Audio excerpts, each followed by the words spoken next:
Аномально теплая осень и начало зимы в этом году приятно удивляют мирнинцев. Однако такой температурный режим, как правило, приносит с собой и обильные снегопады. За последнюю неделю в городе выпало большое количество снега, а значит, настала горячая пора для коммунальных служб. Как сегодня проходит уборка снега на улицах города, выяснял Руслан Фаткулин. Увидеть снегоуборочную технику на улицах города сейчас можно довольно редко. Большое количество машин не позволяет коммунальщикам проводить очистку проезжей части днем.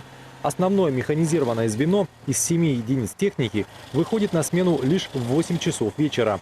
В это время и начинается комплексная уборка. Некоторые улицы у нас разбиты на два этапа. Это длинные, например, как улица Амосова, к которой мы, к сведению, приступили. Прошлую ночь мы отработали. Половина улицы до улицы Комсомольской была очищена, остальное вот на эту ночь планируем уборку. Также на сегодняшний день работу комплекс начал с понедельника. На сегодняшний день очищены улицы полностью под комплекс. Это 40 лет октября, Комсомольская, ну и Амосова. Приступили к Амосово. На пятницу планируем уборку улицы Солдатова, тоже под комплекс полностью. Этот комплекс подразумевает под собой полное грейдирование, сбор снега, вывоз его на полигон. Но загонять грейдеры и погрузчики на целый световой день в боксы было бы расточительством. Погода диктует свои условия. И в светлое время суток к работе приступает малое механизированное звено из 4 машин. Главная задача этой бригады – собрать и подготовить объемы снега для вывоза его ночью.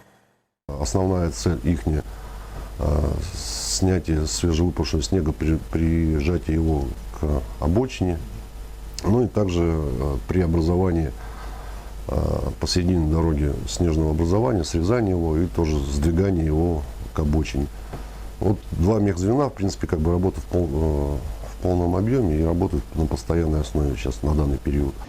Работа большого мехзвена утверждается заранее с городской администрацией, которая является заказчиком снегоуборочных работ. В том случае, когда осадков выпадает особенно много, в усиленном режиме приходится работать в дневной смене. Если и ей не удается справиться своими силами, на помощь приходит большое механизированное звено. Основную работу проводят они как бы по отдельности. Если ситуация обостряется на дорогах, то есть образуется так называемая середка на дорогах, увеличивается бровка, так сказать, сбоку, тогда уже идут они комплексом друг за другом одновременно, снимая и середину, и подбивая бочины. Подобная ситуация ожидается в эти выходные, на которых, по прогнозам, стоит сильный снегопад. А это значит, что в ближайшее время работа у коммунальных служб не убавится.